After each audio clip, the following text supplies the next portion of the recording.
Bom dia a todos. Gostaria de pedir a gentileza de sentarem-se para que possamos dar continuidade ao nosso seminário sobre a MP 520.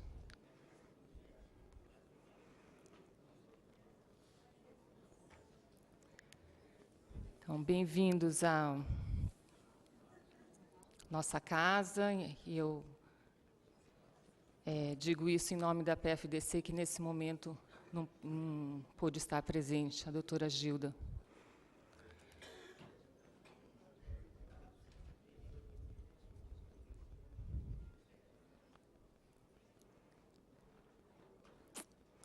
Então, me coube coordenar esse painel 2, a respeito dos aspectos sociais da MP 520.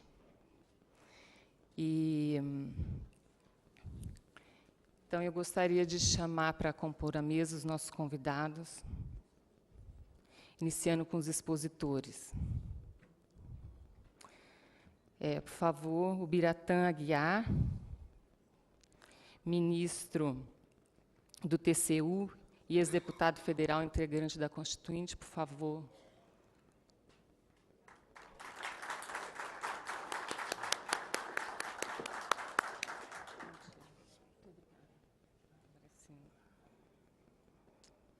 Jairo Bisol, presidente da Associação Nacional do Ministério Público de Defesa da Saúde, ANPASA.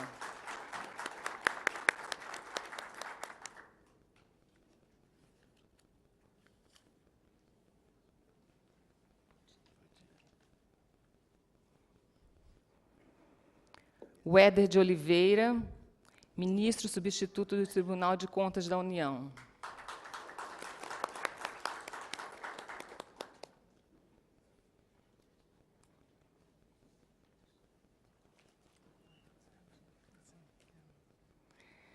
Juliana Fiuza Cislag, assistente social, especialista em saúde e serviço social, técnica de estudos orçamentários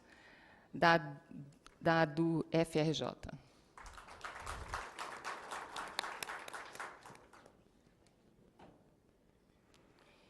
E a última expositora, Ana Maria Costa, médica, doutora em Ciências da Saúde, diretora executiva do Centro Brasileiro de Estudos da Saúde.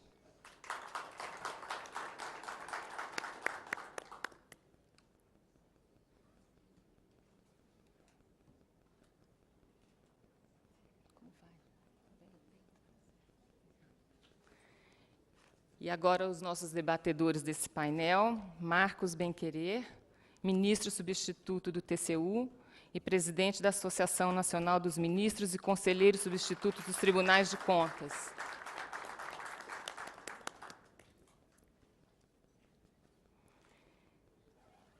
Marlon Weichet, procurador regional da República da Terceira Região, São Paulo.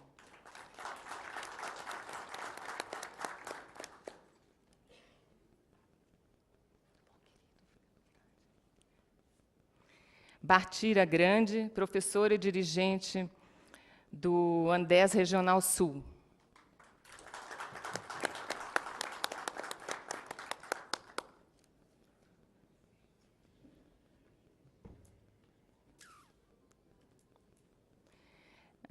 Felipe Martins Miller, professor doutor, reitor da Universidade Federal de Santa Maria e representante da Associação Nacional dos Dirigentes das Instituições Federais de Ensino Superior.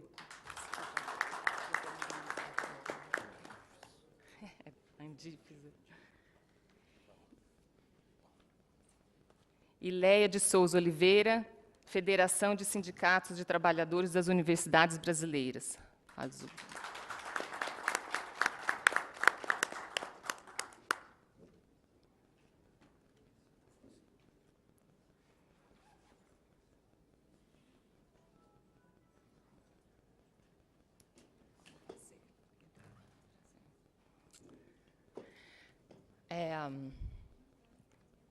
Gostaria de, antes de mais nada, agradecer aqui a todos os presentes que aceitaram o nosso convite para compor essa mesa. e dizer que os expositores vão contar com 15 minutos para colocar as suas ideias e pedir a gentileza para que vocês se atenham, por favor, ao tempo estabelecido para que a gente consiga terminar na hora prevista. E os debatedores terão, após a exposição, as exposições, 5 minutos para perguntas ou alguma observação referente ao que foi exposto. Então, eu passo a palavra, já desde o início, ao Biratã Aguiar, ministro do TCU. Por favor. Okay, fica à vontade.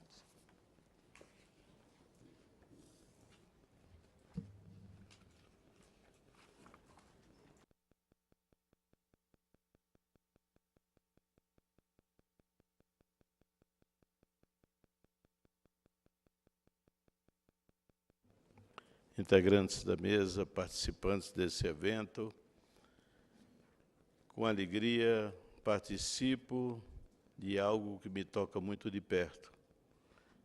Eu digo sempre, a paixão da minha vida é a educação. Quem começou como professor primário e fez a escalada no magistério e teve a oportunidade na Constituinte de se sentar ao lado de Florestan, de Darcy, de Arthur da Távola, de tantos outros nomes que eu poderia enumerar, discutindo a educação brasileira, já pode se considerar profundamente feliz em ter vivenciado esses momentos. E talvez em razão disso, é que a Luciene, nesta quarta-feira que Brasília é tão cheia de eventos, disse-me que não poderia faltar. Eu falo da Luciene lá do Sindileges, nosso sindicato, e eu me comprometi realmente aqui estar presente, embora tenha dito, e aqui peço minhas desculpas, porque logo a seguir tem um evento também do Tribunal de Contas, com a Infraero, discutindo problema de aeroportos, Copa do Mundo, e assim por diante. É um dia mais, vamos dizer, febricitante, é dia de reunião do plenário, sustentações orais. Mas vamos aqui, aos 15 minutos que me cabe, procurar dentro da área da educação, e aí é o enfoque que eu vou trazer, discutir alguns aspectos que depois, do ponto de vista jurídico, e dentro dos outros aspectos econômicos, sociais, todos eles serão levados em consideração. Discutimos naquela época qual o ordenamento que nós daríamos às instituições do ensino superior. E chegamos àquela conclusão de faculdades integradas, de centros de ensino superior e de universidades. Mas para que existisse essa universidade, nós trouxemos um dispositivo dizendo que são indissociáveis ensino, pesquisa e extensão. Então, não pode haver universidade sem que esteja presente o ensino, a pesquisa e a extensão de forma indissociável. Mas ainda, como querer que as universidades, tratando de situações as mais diversas, num país continental como o nosso, com realidades as mais distintas, com cenários os mais diversos, pudesse viver se não tivesse autonomia financeira. E consagramos o princípio da autonomia financeira como marco principal, ao qual iriam se juntar a autonomia didático-científica, a autonomia patrimonial, a autonomia administrativa.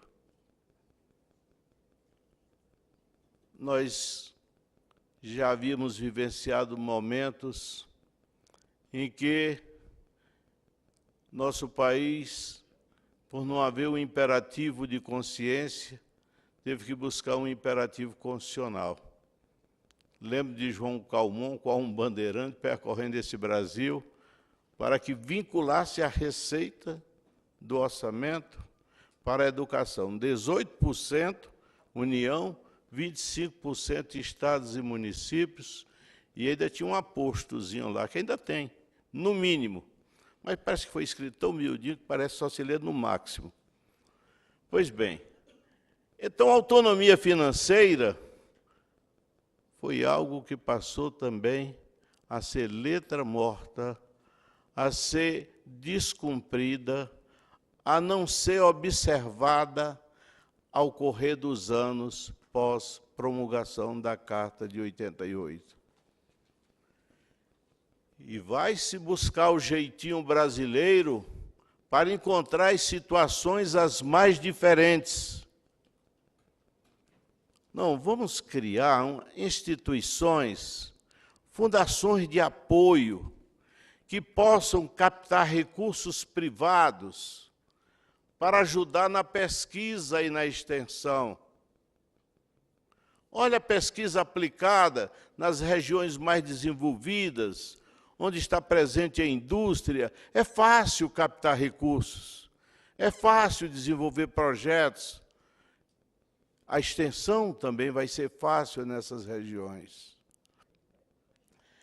Criam-se os institutos com este objetivo, mas a necessidade fez com que os institutos tivessem ou fossem chamados a prestar outros serviços sem o devido amparo legal, sem o respaldo da lei. E vão chegando os processos daquilo que, considerado ilegais, são submetidos aos órgãos de controle para exame. E com que constrangimento, muitas vezes, nós temos que adotar providências, sancionar gestores, em razão do descumprimento da legislação vigente. Não poderiam realmente atuar da forma que estavam atuando. Concebidos para funcionar, para atuar com recursos privados, passaram a atuar única e exclusivamente, pode-se dizer assim, com recursos públicos. Se é para ser dessa forma, por que não se assegura a autonomia financeira das universidades? Por que não se estabelece normativos que atendam a essa realidade, realidade de um norte, onde as condições da vegetação, as condições do seu sistema aquífero, nos levam a uma pesquisa profunda nessas áreas que hoje é inquietação mundial? Por que não se investe nas pesquisas na região do semiárido e se dá as condições necessárias para poder se recuperar solos e trazer a fertilidade àquela região e evitar os fluxos migratórios que são constantes? E a extensão? Como se processa a extensão? De que forma? Qual o foco principal da extensão? Meus amigos, aqui na Procuradoria-Geral da República, eu falava há pouco, lá embaixo, enquanto aguardava o momento do início da solenidade, de um Estado brasileiro em que os órgãos não conversam. Os órgãos de controle são muitos, não debatem, não discutem. Um grande parceiro nosso é o Ministério Público. Ele não detém a expertise da auditoria, mas tem a facilidade de empilhar papéis porque tem acesso aos sigilos. Nós precisamos desses dados e dessas informações e elas não nos chegam. Ou quando chegam, é perda de objeto. Então, nós precisamos dar ao Estado uma estrutura moderna, atual, em que se possa haver um diálogo permanente entre as instituições. Não há lei que inova, não há lei que tem um interesse focado, tem um interesse específico se olhar para a generalidade. Não pode a lei abstrair elementos essenciais aos fins a que ela se destina. Como é que você vai criar uma empresa para cuidar de hospitais universitários e vai desmembrar algo que integra o corpo da universidade, é o seu campo de pesquisa, desintegrando aquele princípio de ensino, pesquisa e extensão e subordinando a um outro comando que não aquele da universidade. Eu encontro dificuldades em saber de que forma possa realmente ser o campo experimental, ser aquele hospital em que os alunos da área de saúde, seja os de medicina, seja os da área de bioquímica, seja os da área de enfermagem, de fisioterapia, enfim, de todas as áreas da saúde, possam buscar para realmente, na pesquisa e na extensão, poder completar os seus estudos. É a continuação da sala do ensino. Até porque no Brasil é um outro aspecto que não é um aspecto que eu quero abordar, que não é ligado aqui ao tema, mas educação e ensino passaram a ser palavras sinônimas, quando realmente o gênero é educação, ensino é uma espécie e formação é a outra. Hoje, quando muito, nós dizemos que aquele estabelecimento de ensino é muito bom porque ensina bem e não forma. E os escândalos surgem com os graduados, com os mestres, com os doutores. Por quê? Nós formamos profissionais, nós ensinamos, mas nós não formamos. Os conteúdos da ética, de moral, de crença, de família, não estiveram presentes. No passado, de uma forma empírica, mulheres aqui presentes, nossas mães, nossas avós, deram um contributo muito grande aqui. Eu me lembro de minha mãe, graças a Deus, aí, lúcida, ainda viva, chegava para ensinar o dever de casa para a gente. Estabelecia as regras de conduta, faça isso, não faça aquilo. Nós éramos, a nossa religião católica, preparar para o catecismo, quer dizer, todas aquelas noções básicas eram feitas. Vem o mercado de trabalho e diz, não, peraí, mulheres, vocês têm que vir ser nossas companheiras no mercado de trabalho. Quem substituiu? Então, a escola é ambiência própria. E daí, Daci ter concebido aquela escola em tempo integral, em que se pudesse ensinar e formar. Mas o tempo da formação nunca se encontra, porque diz que é caro. Ensino é caro. É caro. Admito, sim. Agora, é barato custear os presídios, os combates às drogas, todas as formas de outras receitas que vão buscar para encontrar violência que contamina a sociedade brasileira. Aí eu volto. É caro uma universidade. Mas eu não conheço nenhum país no mundo que não haja investido fundamentalmente em educação para se desenvolver. Lá atrás, Estados Unidos, Japão, olha os tigres asiáticos hoje, mais recentemente a Coreia. O que fizeram? investimentos maciços em educação. Então, nós temos que pensar, mas pensar seriamente, em dar à universidade essa autonomia de idade científica, mas a autonomia financeira. Não foi sem razão que nós chegamos a discutir que é indissociável ensino, pesquisa e extensão. Você não tem o graduado por inteiro se você dá apenas o ensino e não possibilita a ele a pesquisa e não dá condições da extensão. Que universidade é essa?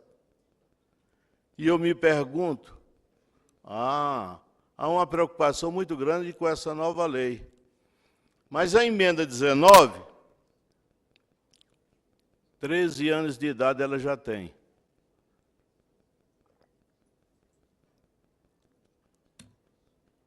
Artigo 173, parágrafo 1º da Constituição. Diz, a lei estabelecerá o estatuto jurídico das empresas públicas, das sociedades de economia mista, dispondo sobre, e suas subsidiárias, exerçam atividade econômica, dispondo sobre. Esta lei nunca saiu. Até hoje, essa lei não saiu. Mais uma letra morta na legislação brasileira. Então, diante dessa realidade, me parece que mais uma discussão de mais uma empresa, e recentemente, em companhia de Paulo Henrique e do Márcio, escrevemos um livro sobre a administração pública sob a perspectiva do controle externo. Eu vejo uma imagem que, nesses 3 minutos que me restam, eu gostaria de formular, é que nós começamos esse trabalho dizendo de que, durante muito tempo, nós observamos uma identidade entre os rios e a administração pública. E hoje chegamos à conclusão que é na sinuosidade que nós encontramos essa semelhança. Os rios, por se desviar dos obstáculos, e a administração pública, por se desviar dos controles. Quando eu vejo, saiu da administração direta para a administração indireta, aí vem a autarquia, empresa pública, sociedade de economia mista, fundação instituída pelo poder público, as privadas, as OCIPs e tudo mais, eu vejo apenas uma marcha batida para fugir aos controles. E controle, acima de tudo, é orientação. Hoje é o papel principal do tribunal, é orientar. Eu orientaria, nesse momento, se me permitido fosse, dizer o seguinte. Antes de pensar nesta lei, vamos pensar em dar cumprimento à Constituição, assegurando a autonomia da universidade brasileira, a autonomia financeira, e preservando a indissociabilidade de ensino, pesquisa e extensão. Muito obrigado pelo convite.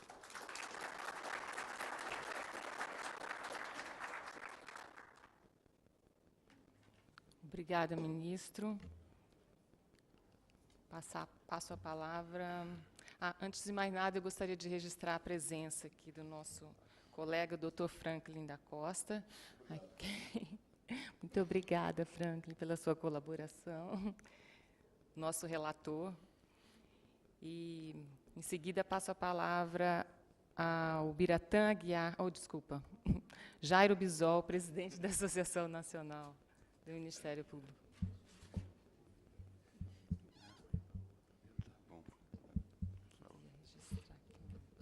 Bom dia a todos.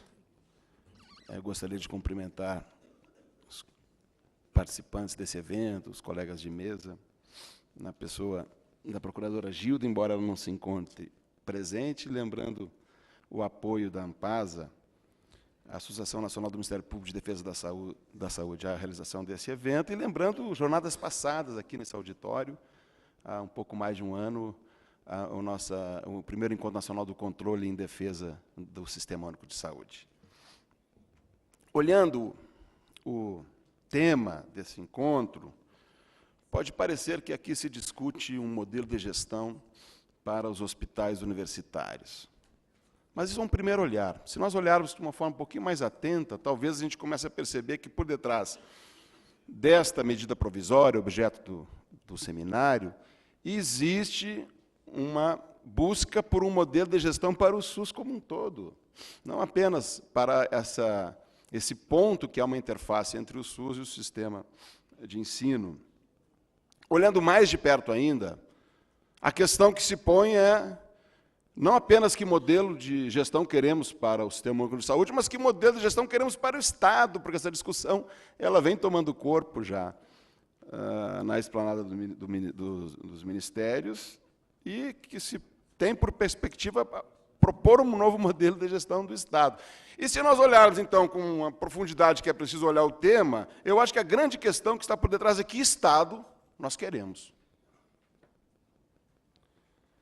Eu vou colocar 3 ideias para a gente pensar o Estado de Direito a partir dessa perspectiva aí, dessa reforma setorial aí, no modelo de gestão das universidades e o impacto disso aí sobre o Sistema Único de Saúde e sobre a população que detém o direito à saúde e demanda esse serviço. Primeiro conceito que eu acho importante a gente pensar num ambiente temático desse é o conceito de imperativo, mais básico dos conceitos. Eu acho que é Engels que ensina no seu clássico Introdução ao Pensamento Jurídico que imperativo é um dever que emana de uma vontade supraordenada e se dirige a uma vontade subordinada. Toda norma é um imperativo. E essa definição de imperativo me parece que traz a lume a dimensão psicológica da norma. O que significa que a norma só se realiza dentro de uma relação de hierarquia, psicologicamente determinada. Segunda noção, gostaria de trazer à baila também, é a de soberania. Nós sabemos que a espinha dorsal da construção do Estado de Direito no âmbito da filosofia política, ela está ligada ao conceito de soberania. Começa lá em Jean Bodin, vem por Hobbes e vem avançando os séculos aí, até nós chegarmos à primeira formulação concreta, que é o Estado absoluto, onde se realiza plenamente o conceito de soberania. E o conceito de soberania é que estabelece a relação entre poder e validade normativa. Para nós, juristas, essa relação é fundamental. Porque soberano é o poder de determinar a norma válida, desde Bodin, passando por Hobbes, até a formulação do Estado absoluto. A gente já percebeu, será que a gente não percebeu que o Estado de Direito está construído em cima de uma inversão dessa lógica? Porque que Estado queremos será certamente um Estado de Direito. A inversão dessa lógica. O Estado de Direito, simplesmente, o poder não determina a validade normativa, tal como na construção histórica do conceito de soberania. Ao contrário, o poder é um conjunto, é um feixe de competências determinado por uma norma válida. Aqui a validade normativa determina o poder. E o poder só pode se exercer nos limites de uma norma válida. É a segunda ideia que eu gostaria de deixar também para usar futuramente na reflexão. A terceira ideia fundamental, cara demais também ao Estado de Direito, é a noção do princípio da publicidade. O Estado de Direito está construído em cima do princípio da publicidade. Por quê? Qual a centralidade do conceito de publicidade dos atos do Estado de Direito? Gente, isso vem da filosofia política também, desde Platão. A ideia de que a lógica do poder é a dissimulação. Lá na República, quando Platão nos oferece o mito do anel de Giges, que mostra que Giges toma o poder usando a lógica da invisibilidade, passando até pelo cardeal Richelieu, que dizia que saber dos reis é saber dissimular. Olhem só, no Estado de Direito, está todo organizado dentro de relações de hierarquias, a partir de um conceito de soberania invertido, de cabeceira abaixo, que diz que o poder só se exerce nos limites da validade normativa e todos os seus atos serão públicos, visíveis, transparentes. Eu pergunto aqui, para a nossa consciência de cidadão, de brasileiro, será que a propositura de uma medida provisória por um governo no último dia, no apagar das luzes, É um ato de transparência? De visibilidade? Ou há outras questões aí inerentes à lógica do poder, que é a dissimulação, que estão por detrás? Medida provisória não tem nem, claro, uma natureza jurídica. A gente sabe disso. É uma ferramenta um tanto quanto autoritária. Mas está aí, pertence à nossa ordem jurídica. Postas essas três ferramentas, a primeira coisa que nos surge pensar é que o SUS, como um todo, e na sua interface com o setor de ensino também, ele é uma política de Estado. Se é uma política de Estado, a política de Estado, em tese, e ela é uma política de Estado constitucionalizada, assim como também uma política de Estado constitucionalizada no ensino, quer dizer, as duas faces desse encontro, não é que estão sendo objeto dessa tentativa de um giro no modelo de gestão pelo governo por uma ferramenta extremamente discutível, no último minuto do governo. São políticas de Estados constitucionalizadas. Olha, a política de Estado é um lugar comum dizer que ela é vinculante. Ou seja, política de governo está vinculada aos limites impostos pelas políticas de Estado.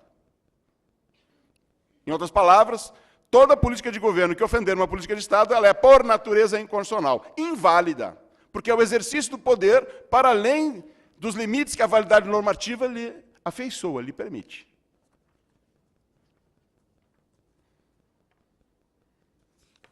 Eu acho que essas ferramentas começam a nos permitir uma reflexão em torno do que está acontecendo. Será que nós somos, efetivamente, um Estado de direito? Até que ponto nós consolidamos realmente a ideia de Estado de Direito? Práticas como essas são práticas de consolidação e avanço de um processo democrático? E de reconhecimento dos limites formais, legais, constitucionais de um Estado de Direito no exercício do poder? Essas questões é que me deixam aflitos. Não as questões puramente formais, é o melhor modelo, não é o melhor modelo.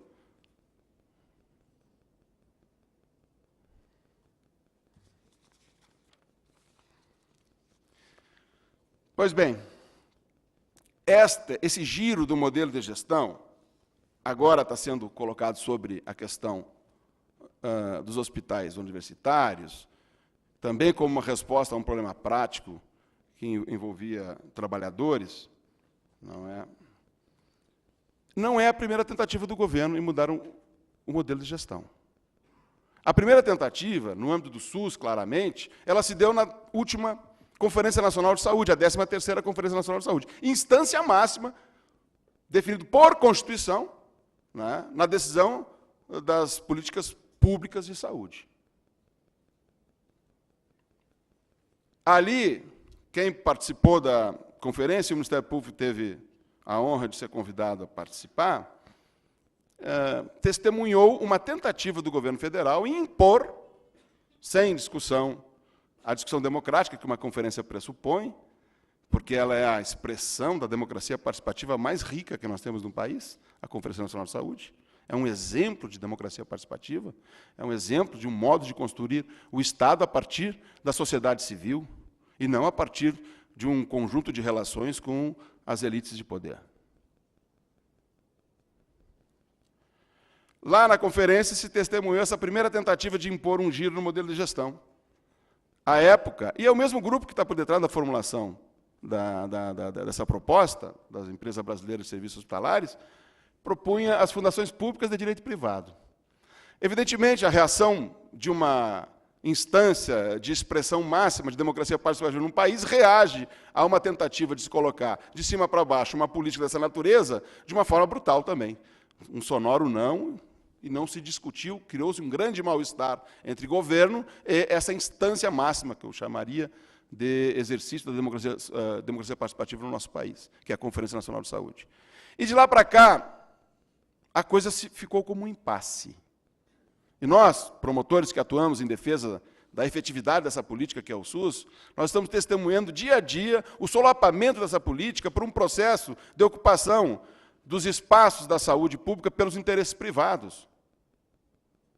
E a distorção fundamental da noção de direito de saúde como um direito do cidadão, conteúdo fundamental da dignidade humana, E o direito à saúde, cada vez, a saúde pública está formando cada vez mais numa mercadoria, cuja regência, então, tendencialmente vai passar a ser o mercado, a lógica de mercado, e não a definição de uma natureza essencial e fundamental, né, da saúde para a própria condição humana, para a dignidade da condição humana. É isso que está em curso no nosso país. Não há vontade política dos governos que sucederam a consolidação, a consagração da Constituição Cidadã, de se fazer SUS. E o país não dispõe de ferramentas institucionais eficazes para impor uma política vinculante, que na sua prática não vincula. E as confusões vão se juntando, né, vão acontecendo, as improvisações, e as saídas inconstitucionais vão sendo tentadas, o que a gente está testemunhando com a empresa brasileira. Aliás, há uma questão de fundo aí que me interessa também colocar como provocação, porque eu acho que são momentos como esse que a gente tem que provocar a discussão. Eu pergunto, brasileiros, cidadãos brasileiros, por acaso existe legítima e legalmente, constitucionalmente definido, dentro dos ministérios que compõem o governo, uma hierarquia? Existem vontades supraordenadas e vontades subordinadas dentro das relações entre os ministérios? Existem ministérios de status superior aos quais, pela condição quase divina, o direito não regula? E outros que vão ser regulados pelo direito?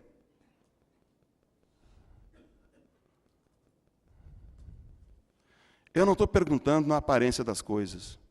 A gente tem que olhar por detrás da aparência das coisas. E, às vezes, as coisas que são tão desavergonhadas que elas se mostram por inteiro.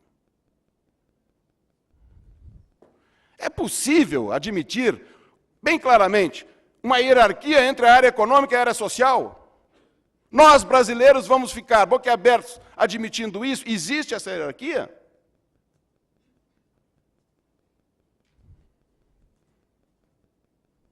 O que há por detrás disso aqui? Quem determina isso aqui? Qual a força do setor de saúde e do setor da educação, duas áreas sociais, para definir isso aqui, a empresa brasileira? Qual a vontade efetiva do setor de saúde e do setor de educação de efetivamente seguir por essas trilhas de uma empresa pública para gerir uma área de governo que não produz? Que vai depender do orçamento da União. Eu acho que a área econômica nem acordou para isso. Vai depender do orçamento da União, com que recursos? Não é uma Petrobras da vida que produz riqueza. É uma empresa que vai viver de orçamento. E o rombo fiscal, área econômica, vocês não acordaram ainda? Nem do ponto de vista do interesse da área econômica, uma solução dessa natureza aqui, bem observado, se enquadraria.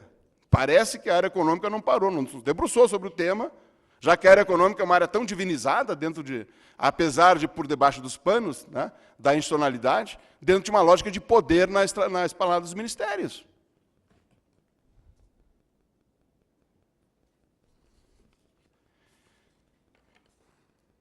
Enfim, acho que os pontos para provocação, para o debate, estão postos aí, não é?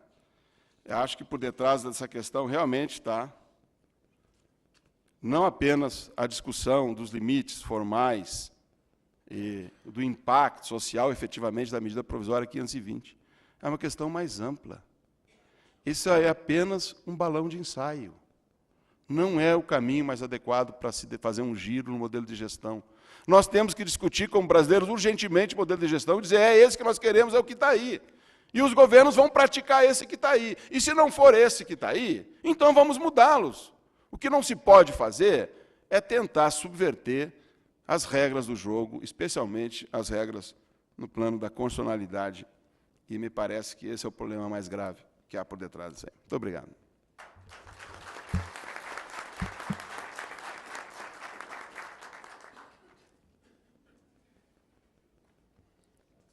Muito obrigada.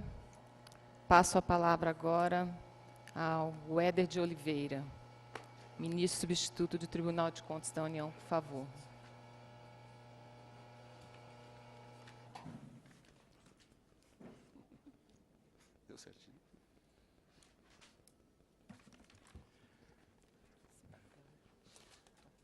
Bom dia a todos. Primeiramente, gostaria de agradecer à doutora Gilda, aqui representada, pelo convite que me formulou. Depois de rever vários dos textos divulgados sobre fundação estatal e a medida provisória 520, buscando definir melhor um tema para apresentar e trazer contribuições a esse debate, um aspecto fundamental de todo esse processo é uma questão que eu intitulei de transparência, eficiência e accountability legislativas.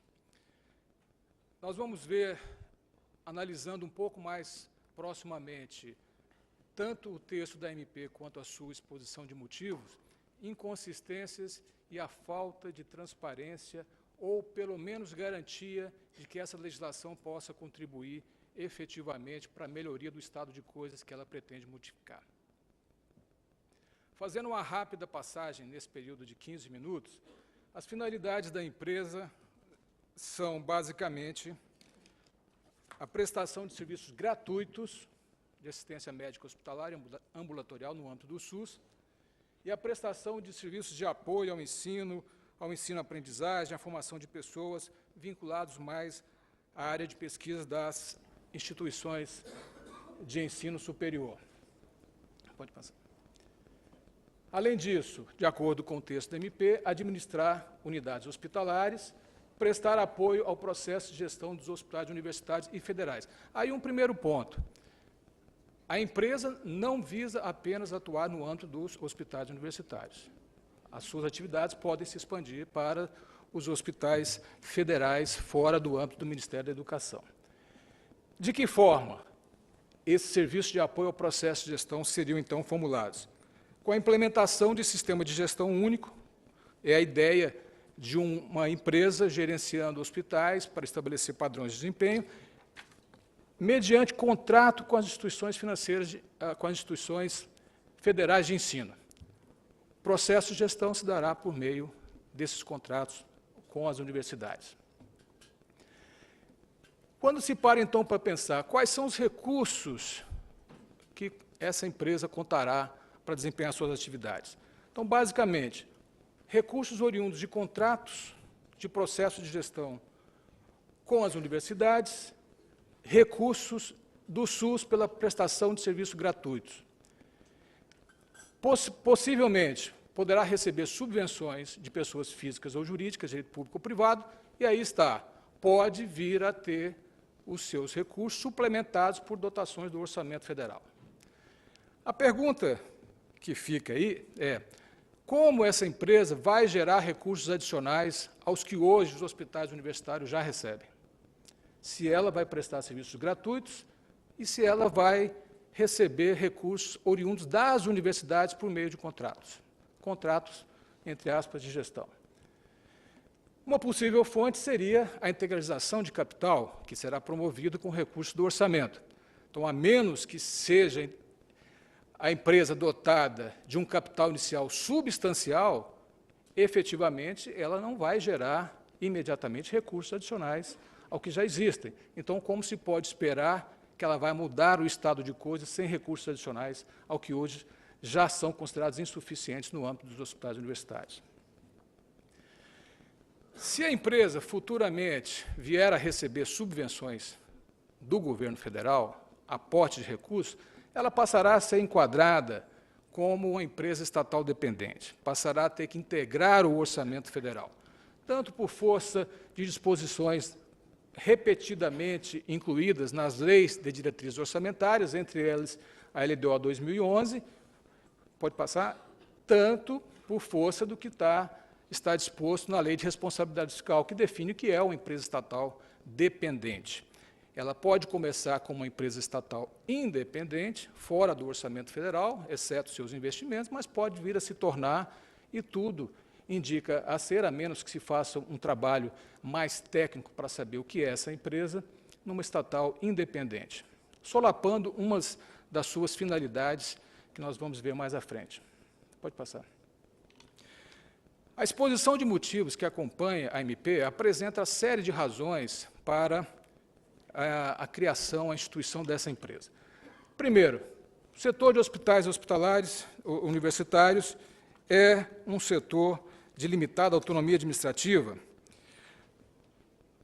Um outro ponto, a instrumentalização das fundações de apoio para aporte e um gerenciamento desses hospitais. Fundações de apoio era nítido, desde as suas 94, e depois com o decreto, que tem uma intenção positiva por trás, mas permitiu também o desvirtuamento dessas instituições e levam os órgãos de controle, principalmente tribunais de contas, o Ministério Público, a gastar rios de dinheiro em auditorias, em horas de trabalho dos seus auditores, em custos de oportunidades, auditando algo que efetivamente é uma legalidade expressa, até que depois de 10, 15 anos se comece a trabalhar na modificação dessa institucionalidade. Isso é um custo do Estado, o custo de legislações que permitem desvios com a conivência, muitas vezes, dos governos. O custo de fiscalização disso, que cabe aos tribunais de contas, cabe ao Ministério Público,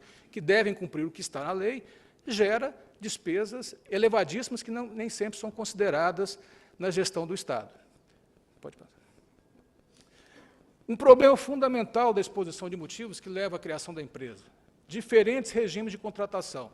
Então, há servidores estatutários, há pessoas contratadas pela CLT, há terceirizações irregulares, e isso gera uma barafunda jurídica, uma dificuldade de gestão claramente evidenciada, e a MP se propõe a resolver esse problema. A judicialização da gestão dessas organizações, já amplamente conhecida, e a dependência estabelecida entre as universidades e suas fundações de apoio para gerenciar esses hospitais. Pode passar? Pode passar. Essa empresa, gerenciando vários hospitais, poderia proporcionar ganhos de escala e especialização, e aí outras questões envolvidas com os servidores públicos. Nós já vamos chegar mais à frente. Observe que a exposição de motivo fala em proposta de projeto de lei, não fala ainda numa medida provisória. A ideia era um projeto de lei. Mais à frente, um objetivo central, a contratação de profissionais pelo regime seletista, que é considerado uma componente fundamental do projeto, e a regularização da situação de contratações irregulares por meio da terceirização. Olha só, boa parte gira em torno de pessoal. A MP não se dedica muito a explicar o sentido econômico de gerir esse tipo de atividade por meio de uma empresa pública. Mas a empresa pública como solução para regularizar situação de pessoas por meio da contratação através da CLT. Pode passar. São, portanto, 3 razões fundamentais para esse formato de empresa pública, apontados na exposição de motivos. Desejável autonomia financeira, adoção de normas e procedimentos próprios para as compras e contratações, ou seja, o escape da lei de licitações, da Lei 8.666, e contratação de pessoal e regime de remuneração alinhados com o mercado de trabalho. Vamos olhar um pouco mais de perto a sustentabilidade dessas 3 razões justificativas da criação dessa empresa. Pode passar. Primeiro, lei de licitações. Essa empresa estaria fora do regime da lei de licitações? Não. Até que venha a ser estabelecido a lei prevista na Constituição, no artigo 173, essa lei vai se submeter à lei de licitações. Um outro aspecto que também é relevante, se sempre se aponta que a lei de licitações dificulta tanto a gestão a ponto de se justificar a criação de uma empresa, que ela possa passar a ter procedimentos próprios, diferentes daquele, por que não mudar a lei de licitações para que esses ganhos também atinjam todo o Estado brasileiro? É uma incoerência completa. É o próprio Estado dizendo que, para não cumprir uma legislação que se aplica a todo o Estado, é melhor criar um órgão que possa ter regulações distintas, não aplicáveis a algo que não se deseja. Não parece uma boa justificativa para essa situação. Um segundo ponto, que é o centro disso, não se fez claramente a seguinte discussão: por que os profissionais necessários para o funcionamento dos hospitais universitários não deveriam ser contratados pelo regime estatutário? Aí está o centro da empresa pública. E esse centro está expresso na própria exposição de motivos, que se volta sempre para o problema da uniformidade de contratações pelo regime seletista. Então, a discussão que precisa ser feita anteriormente é por que não se pode manter a situação por meio da contratação de profissionais contratados pelo regime estatutário. Nós temos que fazer essa discussão primeiro, porque parece que ela precede a própria ideia da instituição que vai gerenciar o sistema. Não pode ser estatutário, então tem que ser isso ou aquilo. Mas por que não pode ser estatutário? Essa discussão tem que ser feita claramente com toda a sociedade, com as pessoas envolvidas nesse debate, para que se passe depois ao melhor formato jurídico institucional dessa organização. Um segundo ponto. Há vários modelos discutidos em vários fóruns a respeito da gestão dos hospitais universitários. Passando primeiro, indicado aqui pelo ministro Biratã, autonomia administrativa e orçamentária, se não das universidades como um todo, dos hospitais, algo que começou a ser feito há algum tempo pelo próprio Ministério do Planejamento, tornando essas unidades hospitalares como unidades gestoras de orçamento. E a reposição de pessoal pelo regime estatutário. Aparentemente, é uma solução discutida e amparada por muitas bases sociais, dar autonomia aos hospitais e contratar pelo regime estatutário. Uma outra opção aventada é a constituição de uma autarquia. As fundações de direito privado, como as fundações estatais, parece uma solução que já foi um pouco abandonada, o que fica claro nessa ideia de propor a própria empresa pública. O modelo das organizações sociais, que se desenvolve em alguns estados, e, já mencionado, inclusive, a remodelação das fundações de apoio. Então, são algumas alternativas colocadas já no debate. Pode passar. Mas aí também falta uma discussão clara e transparente.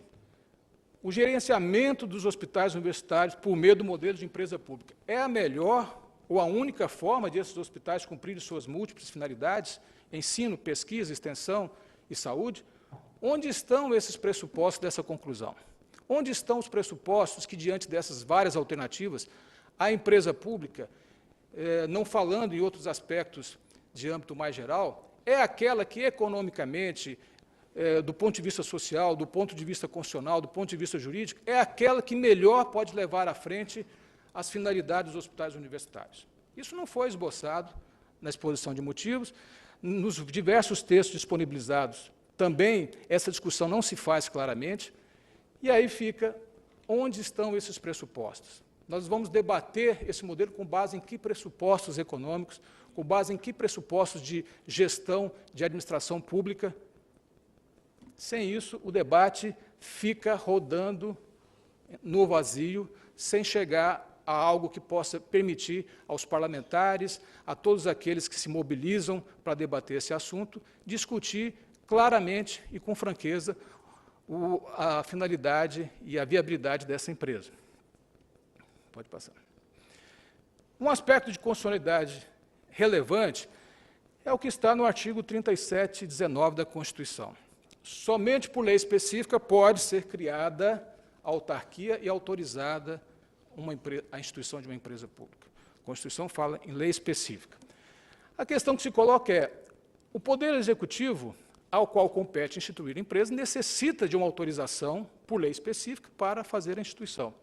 Pode o Poder Executivo instituir uma empresa com fundamento em autorização que ele mesmo se dá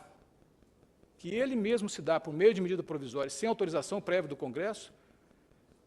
A edição de uma medida provisória que autoriza o poder, que precisa de uma autorização por lei específica, não subverte o mandamento constitucional que precede, que exige a precedência de uma lei específica, de uma autorização prévia do Congresso? Quais são as consequências eventuais de essa empresa ser instituída durante o período de 120 dias em que a medida provisória deve ser apreciada pelo Congresso? E se o Congresso depois rejeita a medida provisória? Quais são os custos, a eficiência dessa atuação? Então, parece que a medida provisória tem mais um aspecto de levantar a discussão ou de dar uma aparência de resolver os problemas imediatamente, porque todo todo esse contexto precisaria ter sido melhor discutido antes da edição da medida provisória. Dá aparência, até mesmo que a intenção original era um projeto de lei, para debater isso, seria a via legislativa mais adequada. Portanto, quando nós falamos de transparência, eficiência, accountability legislativa, é muito comum responsabilidade fiscal, já está aí na consciência do Estado há muito tempo. Responsabilidade social vem na esteira. Mas há uma coisa importantíssima, é a responsabilidade legislativa, que provoca custos imensos ao Estado brasileiro pela judicialização, pela mobilização dos órgãos de controle e pela falta de uma diretriz clara que possa propiciar os resultados. Então, nós não estamos vendo nesse tipo de legislação nem transparência, nem eficiência, nem a responsabilidade desejada, como bem mencionou o procurador Bisol, do Estado brasileiro e dos governos. Há uma falta total de transparência sobre a adequação entre esse meio escolhido para dar eficiência aos hospitais universitários e aquilo que realmente é necessário. Então, há um insuficiente debate amplo e claro como esse modelo pode não somente melhorar a gestão, nós não estamos falando apenas de melhorar a gestão, mas de como fazer que os hospitais universitários cumpram suas finalidades. Há insuficiente debate público e franco sobre a extensão das atividades dessa empresa, que vai muito além dos hospitais universitários. Elas podem ir até os hospitais federais envolvidos diretamente com o Ministério da Saúde. Esse modelo, ainda que demonstrado ser o melhor em face das alternativas, ainda sofre restrições de vários juristas de ordem jurídico-constitucional. Ainda que fosse o melhor modelo, ele poderia ser inviabilizado pela sua contradição com o modelo constitucional. E aí nós encerramos com a seguinte questão. Ante esse contexto, autorizar a instituição dessa empresa por medida provisória é o melhor caminho para debater um assunto tão relevante para a sociedade? Essas são as contribuições que eu trago aí para as reflexões no próximo debate. Muito obrigado, senhor.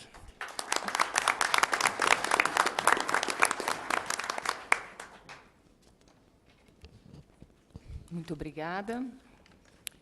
Nossa próxima expositora, Juliana Fiuza Cislag, por favor.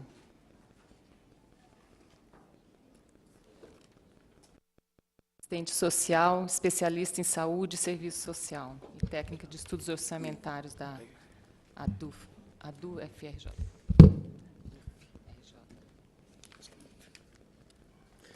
Bom dia. Queria agradecer o convite, saudar os membros da mesa, saudar a iniciativa desse seminário, pelas circunstâncias em que a MP 520 foi colocada, mais do que nunca é fundamental a gente ter esses debates, porque mexe em direitos que são essenciais, como a saúde e a educação.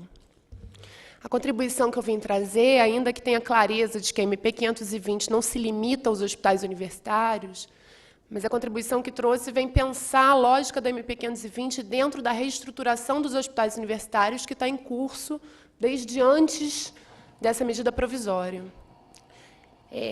Em primeiro lugar, e sem receio de fazer uma caricatura, trazer quais são os elementos que estão colocados pelos organismos internacionais e que têm apoiado e dado suporte a essa reestruturação no Brasil. E isso fica evidente quando, no programa de reestruturação dos hospitais universitários, que foi decretado em 2010, todo o patrocínio desse programa foi dado pelo Banco Mundial, através de um empréstimo de 756 milhões, que veio acompanhado de uma série de seminários que foram construídos para pensar a reestruturação desses hospitais.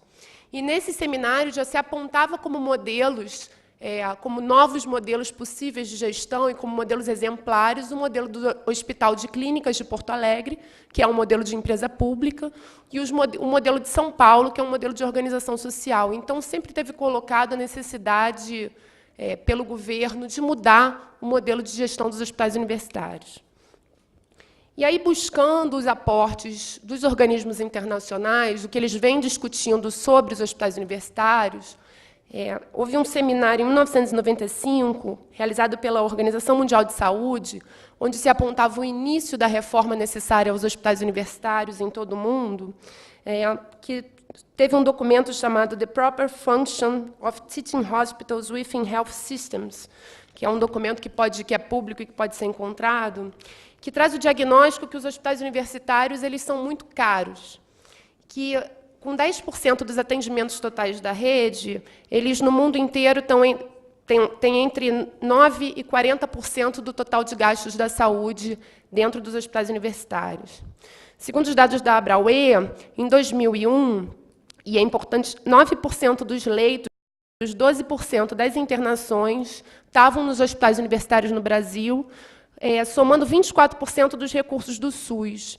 Então, é importante a gente pensar que os hospitais universitários eles são caros porque concentram os serviços de alta complexidade, que são mais caros do que serviços primários. No mesmo período, 50% das cirurgias cardíacas, 70% dos transplantes e 50% das neurocirurgias foram realizados em hospitais universitários, para a gente entender qual a importância que esses hospitais têm hoje dentro do nosso sistema de saúde. A solução apresentada pela OMS naquele momento era a contratualização, a substituição do financiamento para um financiamento por serviço prestado, e não por necessidade, e não por... E a necessidade, e aí, literalmente, entre aspas, de reformular o conceito de ensino em saúde sem vinculá-lo necessariamente à existência de hospitais universitários, se pressupondo que outros estabelecimentos de saúde poderiam cumprir o papel do ensino. Então, a gente começa a notar, e na minha fala é essa hipótese que eu estou construindo, de que essa reestruturação dos hospitais universitários, na prática, significa uma extinção dos hospitais universitários, conforme a gente conhece eles hoje. E a partir do ano 2000, houveram uma série de legislações que caminharam nesse sentido, de separar os hospitais universitários das universidades, transformando eles em hospitais gerais, de alta complexidade, que pudessem vender serviços de ensino e de pesquisa. Primeiro foi a Portaria Interministerial de 2004, que é uma portaria que unificou hospitais universitários, hospitais escolas e hospitais auxiliares de ensino sob a nomenclatura de hospitais de ensino. Então, os hospitais auxiliares de ensino são hospitais gerais que prestam serviços de ensino através de convênios, e os hospitais escola, hospitais ligados a faculdades que não relacionadas à universidade, e que, portanto, não tem ensino, não tem pesquisa nesses hospitais. Então, todos esses hospitais passaram a ser considerados hospitais de ensino, que foi um rebaixamento das condições dos HUs, que passaram a ter as mesmas condições de regulação e de certificação de hospitais auxiliares de ensino. Depois, em 2008, tem uma nova portaria que garante a autonomia de gestão financeira para os hospitais universitários, que, por si só, não significava uma separação do hospital da universidade, mas que abre caminho para isso, permitindo que o hospital gere seus recursos, criando uma situação também pouco clara dentro da universidade, porque o Conselho Universitário passa a não ser a instituição máxima de regulação do financiamento desses hospitais. E, por fim, o Programa de Reestruturação dos Hospitais Universitários Federais, que foi um decreto de 2010, que promete primeiro, o compartilhamento do financiamento entre MEC e Ministério da Saúde, que não acontecia antes, hoje a maior parte dos recursos vem do MEC, a recuperação da infraestrutura desses hospitais e uma reestruturação dos recursos humanos dos hospitais, além de um financiamento por contrato de gestão. O que não fica claro dentro do REUF, que é de 2010, são a ideia dos novos modelos de gestão, que ainda não está colocado. Naquele período, existia um debate entre governo, Andifes, e, em vários momentos, o governo se manifestou no sentido de que não era possível resolver o problema da força de trabalho dos hospitais universitários se não se mudasse o modelo de gestão. E aí compartilho da pergunta que foi colocada pelo ministro do TCU, doutor, por que não é possível fazer concursos em RJU? Né? Qual é o argumento plausível que não torne... porque o óbvio era fazer concursos pelo RJU. Né? Muito bem. Em 2008, já se tinha proposto um modelo de fundação para os hospitais universitários num período de grande crise dos hospitais universitários, e esse modelo de fundação foi rechaçado pelos conselhos universitários naquele período, em várias universidades. E aí o que a gente tem que colocar primeiro, os hospitais universitários têm um problema de financiamento, independente da mudança do modelo de gestão que for colocado. E isso é admitido por todos os segmentos da universidade, inclusive pelos gestores da universidade, a dificuldade do financiamento dos hospitais. Para a gente ter uma ideia, segundo os dados do MEC, os hospitais têm um déficit entre o produzido e o pago que gera uma dívida de 30 milhões por ano. Hoje, somado, essa dívida já chega a 425 milhões, que dá mais da metade dos recursos que tinham sido emprestados para a reestruturação dos hospitais federais para o REUF. Isso acontece, primeiro, pela defasagem da tabela SUS, e, segundo, pelo pagamento dos contratos com as verbas que seriam de custeio. Segundo os dados do MEC também, 45% da verba que vem do SUS é utilizada para a contratação de pessoal e não para o custeio dos hospitais. Bom, disso, o que está colocado? Quais são as consequências que a SMP traz, né? Primeiro, ter clareza de que era a intenção do Ministério, desde o início, mudar o modelo de gestão e que, de fato, é central a questão de pessoal. Foi isso que foi utilizado como justificativa para a MP 520, a necessidade de se resolver o problema das contratações, a maioria ilegais que estavam colocadas nos hospitais, dizendo, sem justificativa, o único argumento que eu já ouvi do governo sobre a inviabilidade da contratação por concurso público em regime jurídico único é que a carreira que está colocada nos hospitais tem várias funções nos hospitais universitários que teriam sido extintas no último período e que há necessidade de trabalhadores para essas funções, o que é um argumento circular, né? Porque é o próprio governo que tem que resolver isso, reestruturando a carreira nos hospitais universitários. Isso não justifica a inviabilidade dos concursos. Bom, o que a gente tem apontado como a consequência disso? Primeiro, voltando à ideia de que os HUs estariam, dessa forma, extintos na forma como eles existem hoje. Porque eles, em pouco tempo, se for colocada a empresa pública para gerir os HUs, você não teria mais uma relação dos trabalhadores dos hospitais universitários com as universidades, eles seriam trabalhadores da empresa. Então, quando os trabalhadores, atualmente, dos hospitais universitários se aposentarem, a relação do hospital com a universidade já não existe mais.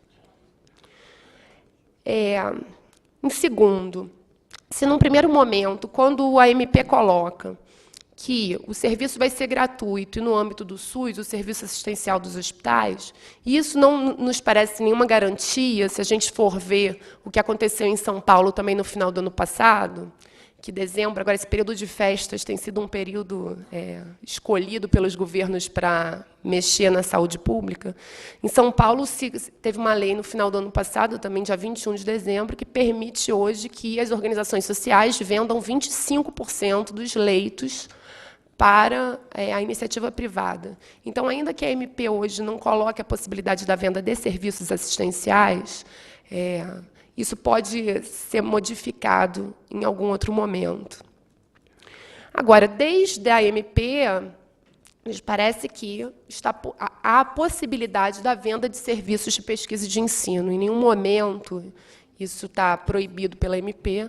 E, quando a MP coloca o apoio ao ensino em instituições federais e instituições congêneres, e aí talvez os juristas possam me corrigir, não fica claro que instituições congêneres são essas.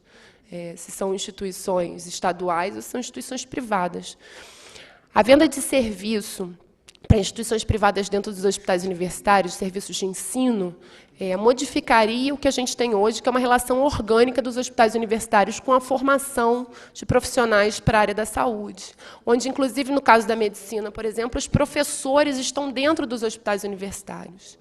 Então, a gente não teria mais esse tipo de relação. A gente teria a relação que tem lá os hospitais auxiliares de ensino, que os professores estão na universidade e que os alunos vão para um hospital qualquer, através de um convênio, e são orientados por preceptores. Então, isso tem um impacto enorme na formação da força de trabalho para o SUS, dos profissionais de saúde no Brasil. Isso é uma mudança significativa na forma que esses profissionais têm sido formados, sobretudo pelo ensino público, igualando o ensino público ao ensino privado, que seria o que rebaixaria a qualidade do ensino. E aí colocando em cena mais um setor privado que vai ter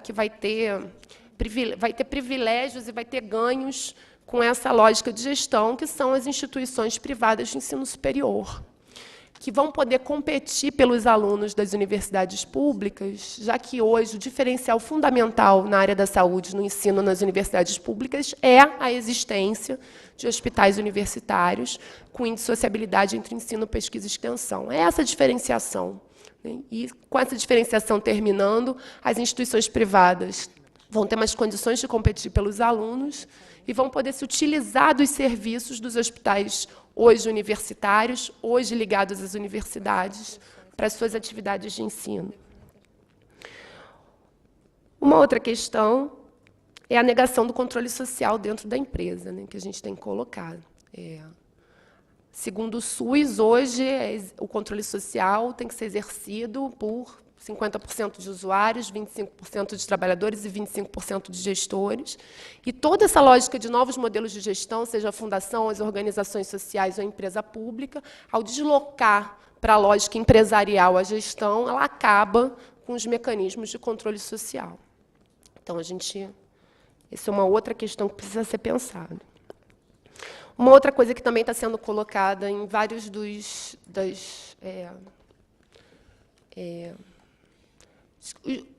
a gente pediu alguns documentos para advogados das associações docentes, fazendo análises da MP.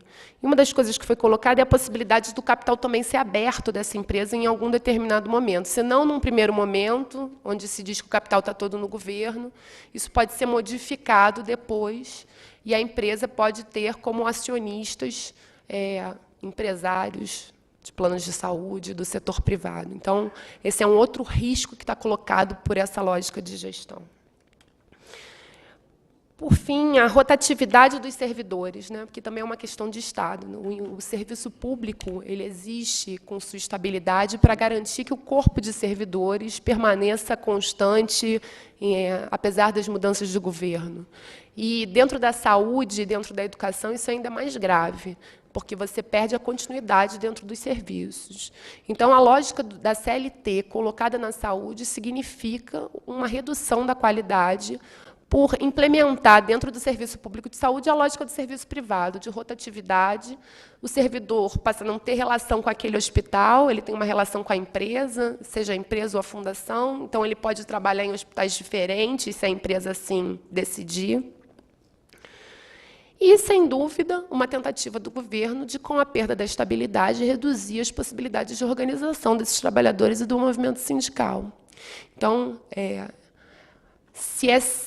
e nós concordamos com isso, é central a questão da força de trabalho, da desestabilização da força de trabalho. Isso também tem a ver com a possibilidade de organização dos trabalhadores no sentido de defesa do serviço público através das suas entidades. Bom, eram esses dados que eu tinha para trazer. Eu acho que a gente pode aprofundar alguma coisa durante o debate, mas queria, por fim, só reafirmar de que, de fato, sem a gente encarar o problema do financiamento, não vai ter nenhuma mudança na gestão que vai resolver a questão da qualidade do serviço e referendar também algumas falas que foram colocadas de que a autonomia financeira, no caso dos hospitais universitários, já existia dentro das universidades e que nunca foi cumprida pelos governos. Então, com a legislação que a gente já tem, se ela for cumprida e for garantido financiamento, autonomia, é possível a gente ter uma gestão com eficiência da forma como o governo quer. Então, o que nos parece é que o governo tem construído problemas e depois vendido as soluções para esses problemas a um preço, muitas vezes, caro para a população. Obrigada.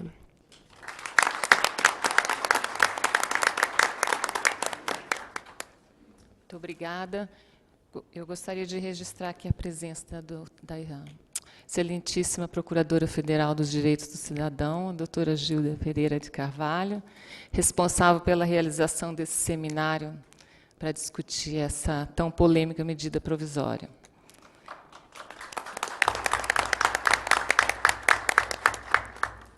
E, em seguida, passo a palavra para a nossa última expositora, Ana Maria Costa, médica, doutora em Ciências da Saúde, diretora executiva do Centro Brasileiro de Estudos da Saúde. Obrigada, bom dia a todos e todas. Eu quero saudar todos os companheiros e companheiras da mesa e do plenário que estão aqui debatendo esse tema de extrema importância para a saúde para o próprio Sistema Único de Saúde. Dizer que, para nós, do SEBS, que somos uma entidade pioneira nesse debate da saúde, já que talvez daqui nós sejamos a instituição mais antiga, somos basilares nesse processo da instituição da reforma sanitária, estávamos ali no primeiro documento que construiu as bases desse movimento que nós chamamos de movimento da reforma sanitária. Para nós é uma grande celebração essa expansão do debate da saúde, esse interesse dessas instituições e entidades da sociedade civil que cada vez mais se engajam na perspectiva da garantia do direito à saúde à população brasileira. Então, é um momento de celebração para nós. Por outro lado, é importante que nós tenhamos como perspectiva que o projeto da reforma sanitária, que o SEBS e que todo o movimento da reforma sanitária defendeu desde o início, ele não se resume à consolidação de um sistema de atenção e de cuidado que nós hoje conhecemos e estamos implementando, que é o Sistema Único de Saúde. O projeto da reforma sanitária, ele é um projeto de Estado, é um projeto de desenvolvimento social, humano, é um projeto que vai além da instituição de um simples sistema de atenção e de cuidado. Eu digo isso porque talvez essa seja uma grande perda que nós estejamos tendo na atual militância da saúde, e é necessário que a gente retome nas bases disso que o nosso companheiro Jairo Bisol colocava como que Estado que dá conta de prover saúde nos moldes como a nossa Constituição definiu. Portanto, é necessário que nós sempre tenhamos isso na lembrança, não é, que o SUS é parte de um projeto político amplo, de uma reforma de Estado, que teria que dar conta do bem-estar e da qualidade de vida da população brasileira. E foi assim que nós inscrevemos na Constituição, quando desenhamos o sistema de seguridade social, composto por um tripé que hoje nós já temos várias críticas da sua insuficiência, mas que era o locus de residência desse projeto societário que a reforma sanitária desenhou para o país.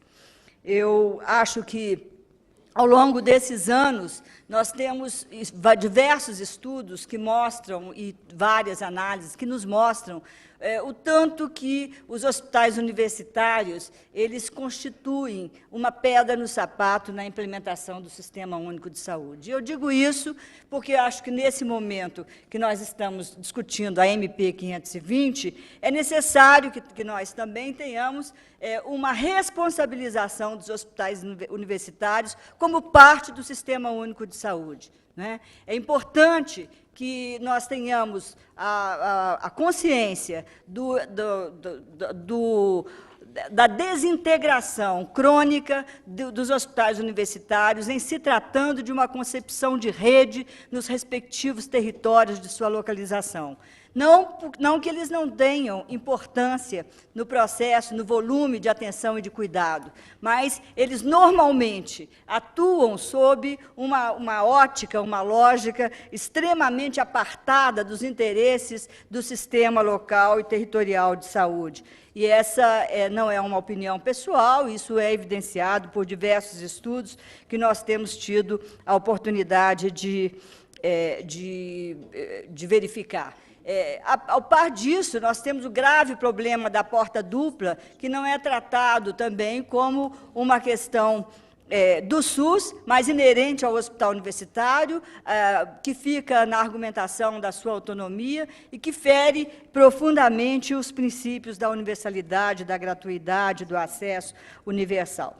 Portanto, e como um outro, para enumerar mais um outro problema desse apartamento dos hospitais universitários, nós ainda temos também uma questão eticamente complicada, que é a seleção de pacientes por patologia de acordo com o interesse daquele processo de ensino-aprendizado. Portanto, enumeramos aí 3 problemas que nós também temos que enfrentar nessa discussão dos hospitais universitários, mas anterior a isso, nós temos que discutir a própria formação médica no Brasil, a própria formação dos profissionais de saúde, que, do nosso ponto de vista, é extremamente inadequada às necessidades reais da população e às necessidades reais do próprio Sistema Único de Saúde. Quisera eu estar aqui discutindo os problemas de uma gestão, de uma rede de serviços de ensino, de pesquisa relacionada às universidades e às faculdades de medicina e do campo da saúde. Isso para dizer que o local de formação dos profissionais de saúde não deve se restringir ao hospital. Esse desvio, esse viés, ele é derivativo, ele é consequência de uma lógica de formação de profissionais que canaliza uma excessiva tecnificação da saúde, do cuidado, da atenção médica, sanitária, e que também não importa, dentro de uma perspectiva ampla, de construção e de produção de saúde em nosso país. Portanto, precisamos...